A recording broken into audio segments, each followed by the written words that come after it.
ओम शांति 4 मार्च 2025 प्रातः मुरली शिव भगवान मधुर महावाक्य। शिव बाबा कहते मिठे बच्चे जो माने आरंभरू भक्ति करिछंती 84 जन्म नैछंती सेही माने तुमर ज्ञान को बहुत आग्रहर सहित शुणिबे एवं अल्प टिकिए बुझाई देले बुझीजिबे। जो माने आरंभरू भक्ति करिछंती 84 जन्म नैछंती सेही माने तुमर ज्ञान को बहुत आग्रहर सहित शुणिबे एवं अल्प टिकिए बुझाई देले बुझीजिबे। प्रश्न देवी देवता कूलर निकटतम आत्मा बा दूरर आत्मा ताहा किपरि परखि पारिब? देवी देवता कूलर निकटतम आत्मा बा दूरर आत्मा ताहा किपरि परखि पारिब? उत्तर जो माने तुम देवता कूलर आत्मा होइथिबे सेमानकु ज्ञानर सबु कथा शुणिबा मात्रे भल लागिब।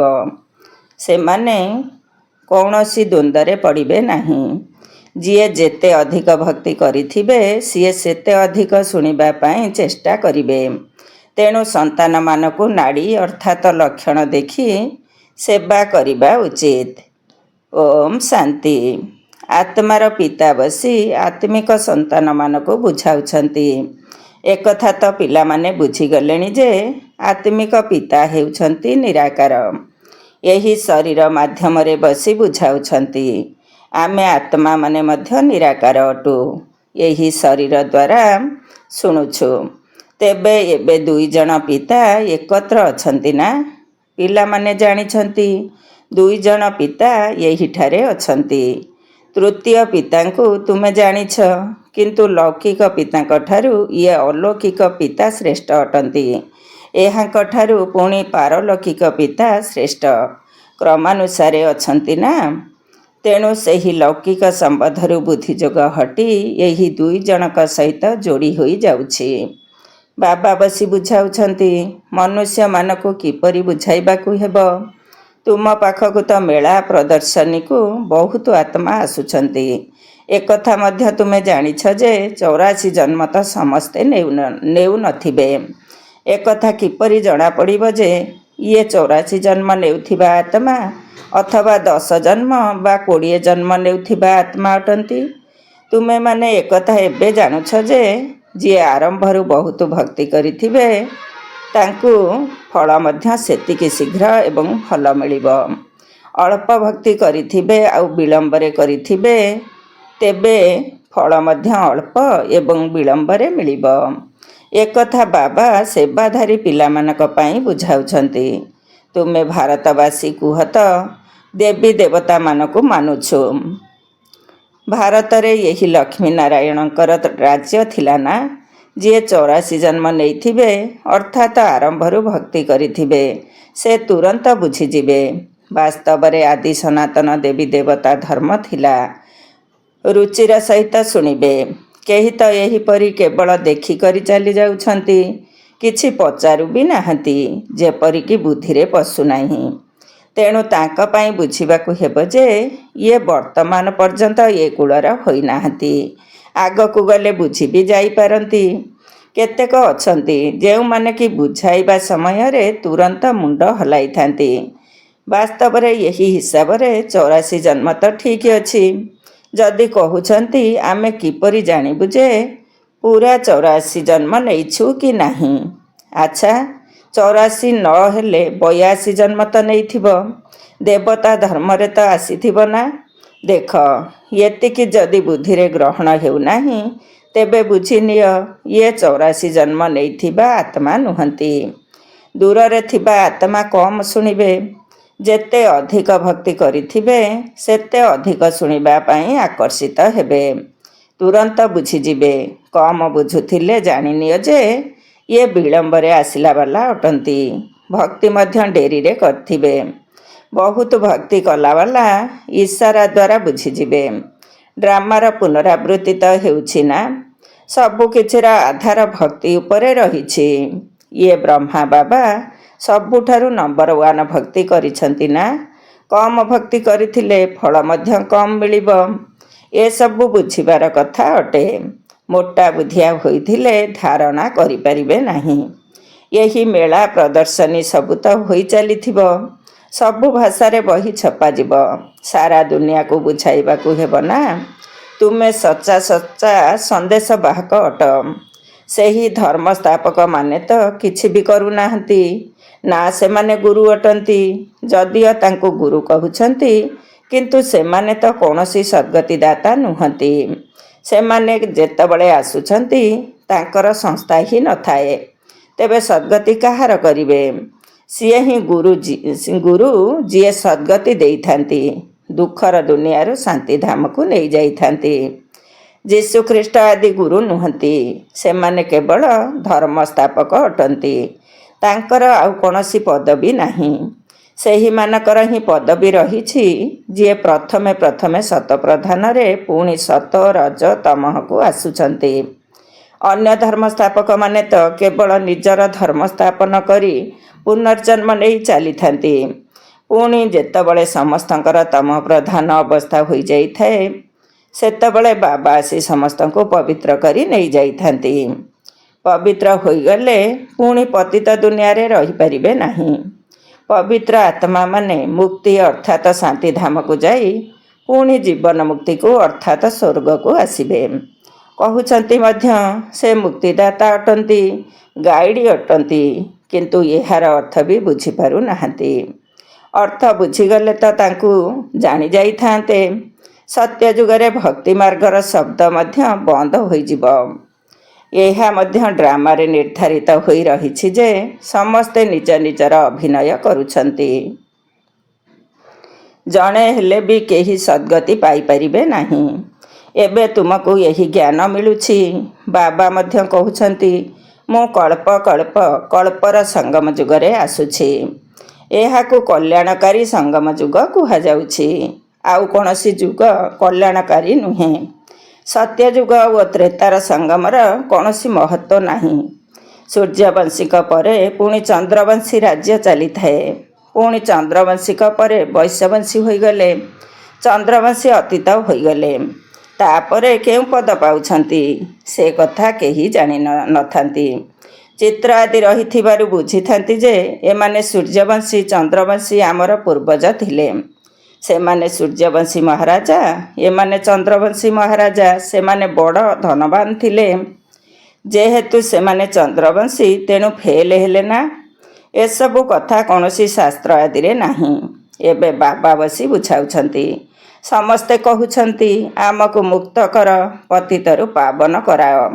ସୁଖ ପାଇଁ କହିବେ ନାହିଁ, କାହିଁକି ନା ସୁଖକୁ ଶାସ୍ତ୍ରରେ ନିନ୍ଦା କରିଛନ୍ତି। ସମସ୍ତେ କହୁଛନ୍ତି, ମନର ଶାନ୍ତି କିପରି ମିଳିବ? ଏବେ ତୁମେ ଜାଣୁଛ, ତୁମକୁ ସୁଖ ଶାନ୍ତି ଉଭୟ ମିଳୁଛି। ଯେଉଁଠି ଶାନ୍ତି ଅଛି ସେହିଠାରେ ସୁଖ ରହିଛି। ଯେଉଁଠି ଅଶାନ୍ତି ଅଛି ସେଠାରେ ଦୁଃଖ ରହିଛି। ସତ୍ୟ ଯୁଗରେ ସୁଖ ଶାନ୍ତି ଥିଲା, ଏଠାରେ ଦୁଃଖ ଅଶାନ୍ତି ରହିଛି। ଏକଥା ବାବା ବସି ବୁଝାଉଛନ୍ତି। ତୁମକୁ ମାୟା ରାବଣ କେତେ ତୁଚ୍ଛ ବୁଦ୍ଧି କରିଦେଇଛି, ଏପରି ମଧ୍ୟ ଡ୍ରାମା ତିଆରି ହୋଇଛି। ବାବା କହୁଛନ୍ତି, ମୁଁ ମଧ୍ୟ ଡ୍ରାମାର ବନ୍ଧନରେ ବନ୍ଧା ହୋଇଛି।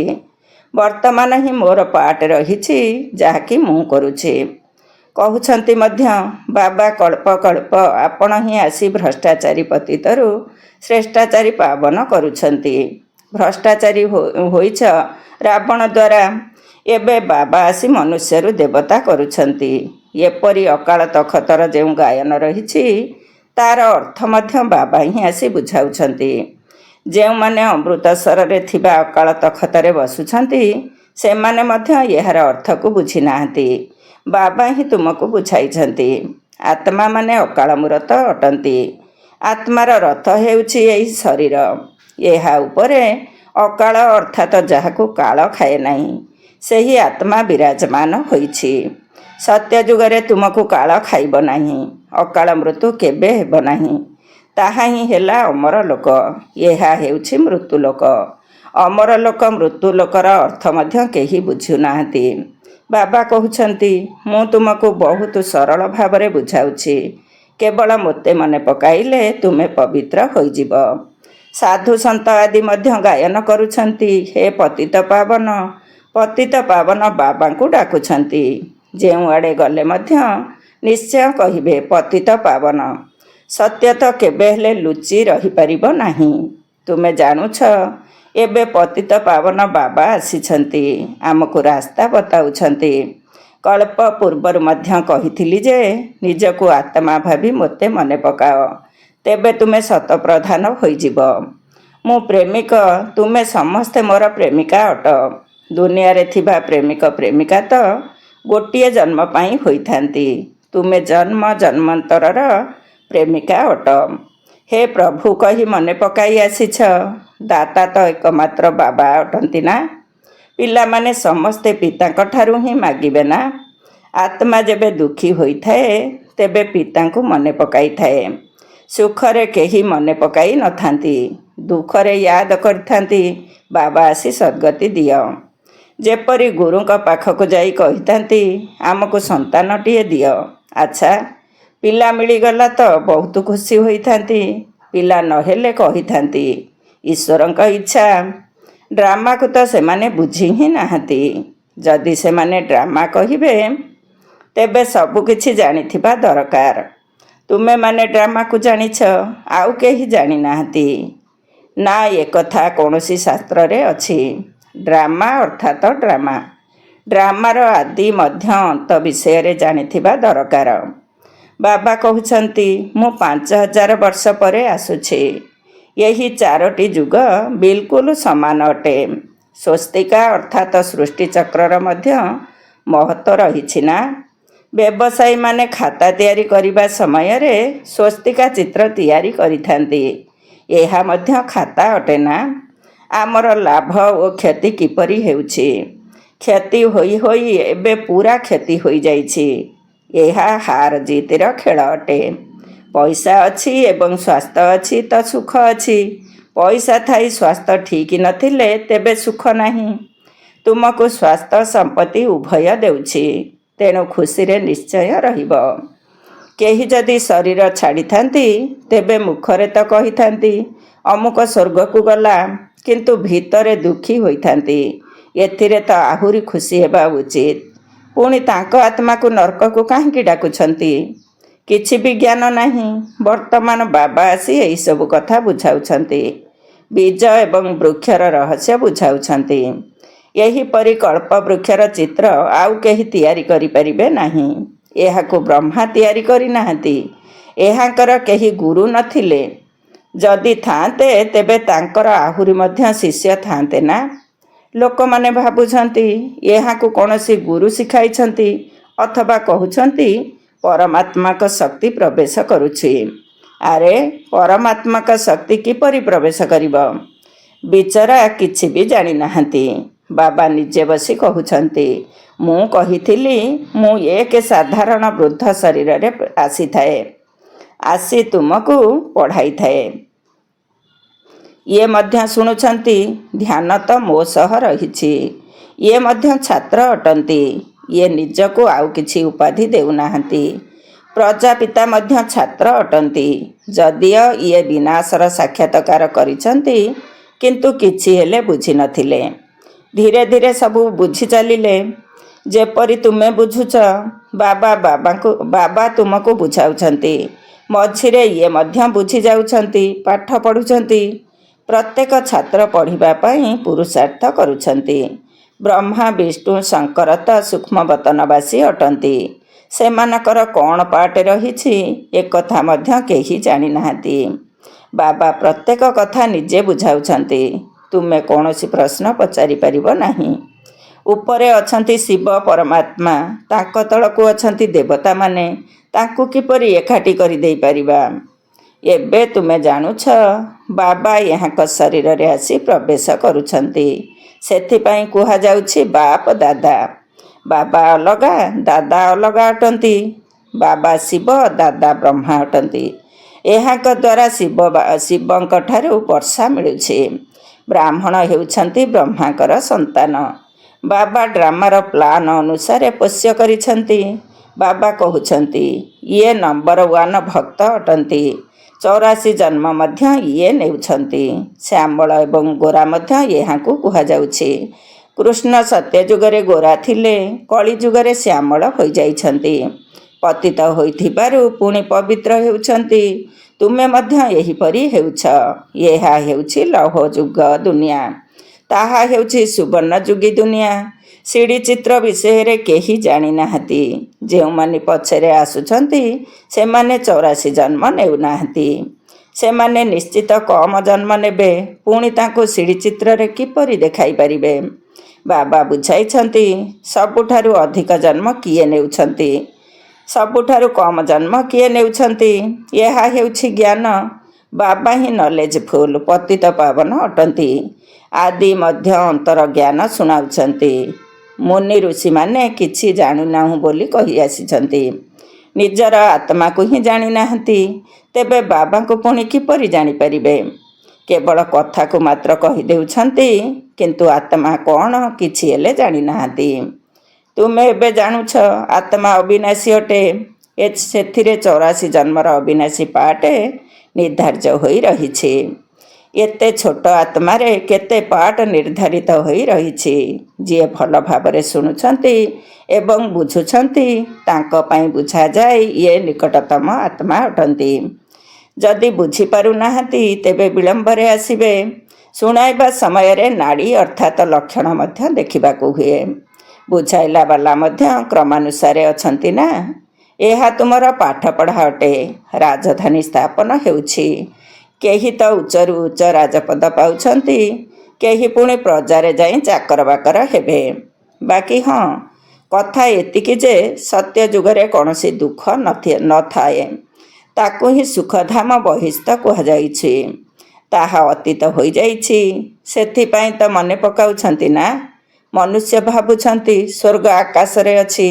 ଦିଲ୍ଲୀୱାଡ଼ା ମନ୍ଦିରରେ ତୁମର ସମ୍ପୂର୍ଣ୍ଣ ସ୍ମାରକୀ ରହିଛି। ଆଦିଦେବ ଆଦିଦେବୀ ଏବଂ ପିଲାମାନେ ତଳେ ଯୋଗରେ ବସିଛନ୍ତି। ଉପରେ ରାଜତ୍ୱ ରହିଛି। ମନୁଷ୍ୟ ତ ଦର୍ଶନ କରି ଦକ୍ଷିଣା ରଖିବେ, କିଛି ହେଲେ ବୁଝିବେ ନାହିଁ। ତୁମକୁ ଜ୍ଞାନର ତୃତୀୟ ନେତ୍ର ମିଳିଛି। ସବୁଠାରୁ ପ୍ରଥମେ ତ ତୁମେ ବାବାଙ୍କର ଜୀବନ କାହାଣୀକୁ ଜାଣିସାରିଛ। ତେବେ ଆଉ କ'ଣ ଦରକାର? ବାବାଙ୍କୁ ଜାଣିବା ଦ୍ୱାରା ହିଁ ସବୁକିଛି ବୁଦ୍ଧିରେ ଆସିଯାଉଛି। ତେଣୁ ଖୁସି ହେବା ଦରକାର। ତୁମେ ଜାଣିଛ, ଏବେ ଆମେ ସତ୍ୟ ଯୁଗରେ ଯାଇ ସୁନାର ମହଲ ତିଆରି କରିବୁ, ରାଜତ୍ୱ କରିବୁ। ସେବା ଯୋଗ୍ୟ ସନ୍ତାନମାନଙ୍କର ବୁଦ୍ଧିରେ ରହିବ ଯେ ଏହି ଆଧ୍ୟାତ୍ମିକ ଜ୍ଞାନ ଆଧ୍ୟାତ୍ମିକ ପିତା ହିଁ ଦେଉଛନ୍ତି। ଆତ୍ମାମାନଙ୍କର ପିତାଙ୍କୁ ଆଧ୍ୟାତ୍ମିକ ପିତା ବୋଲି କୁହାଯାଉଛି। ସେ ହିଁ ସଦ୍ଗତି ଦାତା ଅଟନ୍ତି। ସୁଖ ଶାନ୍ତିର ବର୍ଷା ଦେଉଛନ୍ତି। ତୁମେ ବୁଝାଇ ପାରିବ ଏହି ସିଡ଼ି ଚିତ୍ର ଭାରତବାସୀଙ୍କର ଅଟେ, ଯେଉଁମାନେ 84 ଜନ୍ମ ନେଉଛନ୍ତି। ତୁମେ ଅଧାରୁ ହିଁ ଆସୁଛ। ତେଣୁ ତୁମର 84 ଜନ୍ମ କିପରି ହେବ? ସବୁଠାରୁ ଅଧିକ ଜନ୍ମ ଆମେ ନେଉଛୁ। ଏହା ବହୁତ ବୁଝିବାର କଥା ଅଟେ। ମୁଖ୍ୟ କଥା ହିଁ ହେଉଛି ପତିତରୁ ପବିତ୍ର ହେବା ପାଇଁ ବାବାଙ୍କ ସହ ବୁଦ୍ଧିଯୋଗ ଲଗାଇବାକୁ ହେବ। ପବିତ୍ର ହେବା ପାଇଁ ପ୍ରତିଜ୍ଞା କରି ପୁଣି ଯଦି ପତିତ ହୁଅନ୍ତି ତେବେ ହାତଗୋଡ଼ ଏକଦମ ଭାଙ୍ଗି ଯାଇଥାଏ। ଯେପରି 5 ମହଲାରୁ ପଡ଼ିଗଲେ ମ୍ଲେଚ୍ଛଙ୍କ ପରି ବୁଦ୍ଧି ହୋଇଯାଏ। ମନ ଆତ୍ମଗ୍ଲାନିରେ ଭରିଯାଏ। ମୁଖରୁ କିଛି ଜ୍ଞାନବାଣୀ ବାହାରିବ ନାହିଁ। ସେଥିପାଇଁ ବାବା କହୁଛନ୍ତି, ଖବରଦାର ରୁହ। ଆଚ୍ଛା, ମିଠା ମିଠା ଶିଖିଲଧେ ସନ୍ତାନମାନଙ୍କ ପ୍ରତି ମାତା ପିତା ବାପଦାଦାଙ୍କର ମଧୁର ସ୍ନେହ ସମ୍ପନ୍ନ ଶୁଭେଚ୍ଛା ଏବଂ ସୁପ୍ରଭାତ। ଆତ୍ମିକ ପିତାଙ୍କର ଆତ୍ମିକ ସନ୍ତାନମାନଙ୍କୁ ନମସ୍ତେ। ଆମ ଆତ୍ମିକ ସନ୍ତାନମାନଙ୍କର ଆତ୍ମିକ ମାତା ପିତା ବାପଦାଦାଙ୍କୁ ନମସ୍ତେ ନମସ୍ତେ ଏବଂ ସୁପ୍ରଭାତ। ଧାରଣା ପାଇଁ ମୁଖ୍ୟ ସାର 1 ନମ୍ବର। ଏହି ଡ୍ରାମାକୁ ଯଥାର୍ଥ ଭାବରେ ବୁଝି ମାୟାର ବନ୍ଧନରୁ ମୁକ୍ତ ହେବାକୁ ପଡ଼ିବ। ନିଜକୁ ଅକାଳ ମୂରତ ଆତ୍ମା ମନେକରି ବାବାଙ୍କୁ ମନେ ପକାଇ ପବିତ୍ର ହେବାକୁ ପଡ଼ିବ। 2 ନମ୍ବର, ସଚ୍ଚା ପେଗାମ୍ବର ବା ମେସେଞ୍ଜର ଅର୍ଥାତ୍ ଈଶ୍ୱରଙ୍କର ସନ୍ଦେଶବାହକ ହୋଇ ସମସ୍ତଙ୍କୁ ଶାନ୍ତିଧାମ ଏବଂ ସୁଖଧାମର ରାସ୍ତା ଦେଖାଇବାକୁ ହେବ। ଏହି କଲ୍ୟାଣକାରୀ ସଙ୍ଗମ ଯୁଗରେ ସବୁ ଆତ୍ମାମାନଙ୍କର କଲ୍ୟାଣ କରିବାକୁ ହେବ। ବରଦାନ। ବାବା ଏବଂ ସେବାର ସ୍ମୃତି ଦ୍ୱାରା ଏକରସ ସ୍ଥିତିର ଅନୁଭବ କରୁଥିବା ସର୍ବ ଆକର୍ଷଣ ମୁକ୍ତ ଭବ। ବାବା ଏବଂ ସେବାର ସ୍ମୃତି ଦ୍ୱାରା ଏକରସ ସ୍ଥିତିର ଅନୁଭବ କରୁଥିବା ସର୍ବ ଆକର୍ଷଣ ମୁକ୍ତ ଭବ। ଡିଟେଲ୍ସ। ଯେପରି କୌଣସି ସେବକକୁ ସର୍ବଦା ତାର ସେବା ଏବଂ ମାଲିକ ମନେ ରହିଥାଏ, ସେହିପରି ବିଶ୍ୱ ସେବାଧାରୀ ସଚ୍ଚା ସେବାଧାରୀ ପିଲାମାନଙ୍କୁ ମଧ୍ୟ ବାବା ଏବଂ ସେବା ପରିବର୍ତ୍ତେ ଅନ୍ୟ କିଛି ବି ମନେ ପଡ଼ିନଥାଏ। ଏହାଦ୍ୱାରା ହିଁ ସେମାନଙ୍କୁ ଏକରସ ସ୍ଥିତିର ଅନୁଭବ ହୋଇଥାଏ। ସେମାନଙ୍କୁ ଏକମାତ୍ର ବାବାଙ୍କ ସହିତ ସମ୍ବନ୍ଧ ରଖିବାର ସୁଖ ବ୍ୟତୀତ ଅନ୍ୟ ସବୁ ସୁଖ ନିରସ ଅନୁଭବ ହୋଇଥାଏ। ତେଣୁ ଅନ୍ୟ କେଉଁଆଡ଼େ ସେମାନଙ୍କର ବୁଦ୍ଧି ଆକର୍ଷିତ ହୁଏ ନାହିଁ। ଏହିଭଳି ଏକରସ ସ୍ଥିତିରେ ରହିବାର ତୀବ୍ର ପୁରୁଷାର୍ଥ ହିଁ ସେମାନଙ୍କୁ ହିଁ ଆକର୍ଷଣଠାରୁ ମୁକ୍ତ କରିଦିଏ। ଏହା ହିଁ ତୁମମାନଙ୍କର ସର୍ବଶ୍ରେଷ୍ଠ ଲକ୍ଷ୍ୟ ଅଟେ। ସ୍ଲୋଗାନ। ଶୋଚନୀୟ ପରିସ୍ଥିତିରୁ ବି ପରୀକ୍ଷାରେ ପାସ୍ କରିବା ପାଇଁ ହେଲେ ନିଜର ସ୍ୱଭାବକୁ ଶକ୍ତିଶାଳୀ କର।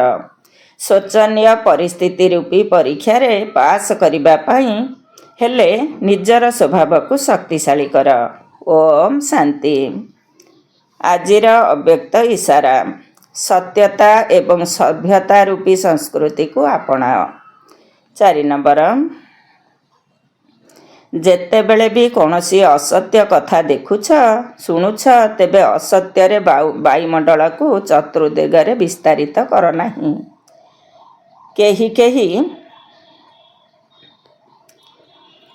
କେହି କହୁଛନ୍ତି ଏହା ପାପକର୍ମ ଅଟେ ନା? ପାପକର୍ମ ଦେଖାଯାଏ ନାହିଁ, କିନ୍ତୁ ବାୟୁମଣ୍ଡଳରେ ଅସତ୍ୟତାର କଥା ବିସ୍ତାର କରିବା ଏହା ବି ତ ପାପ ଅଟେ। ଲୌକିକ ପରିବାରରେ ମଧ୍ୟ ଯଦି ଏପରି କିଛି କଥା ଦେଖାଯାଏ ବା ଶୁଣିବାକୁ ମିଳେ, ତେବେ ତାଙ୍କୁ ବିସ୍ତାରିତ କରାଯାଏ ନାହିଁ। କାନରେ ଶୁଣିଲେ ଏବଂ ହୃଦୟରେ ଲୁଚାଇ ଦେଲେ। ଯଦି କେହି ବ୍ୟର୍ଥ କଥାଗୁଡ଼ିକର ବିସ୍ତାରିତ କରୁଛନ୍ତି, ତେବେ ଏହି ଛୋଟ ଛୋଟ କଥାଗୁଡ଼ିକ ଉଡ଼ନ୍ତା କଳାର ଅନୁଭବ ସମାପ୍ତ କରିଦେଇଥାଏ। ସେଥିପାଇଁ ଏହି କର୍ମଗୁଡ଼ିକର ଗହନ ଗତିକୁ ବୁଝି ଯଥାର୍ଥ ରୂପରେ ସତ୍ୟତାର ଶକ୍ତିକୁ ଧାରଣ କର। ଓମ୍ ଶାନ୍ତି।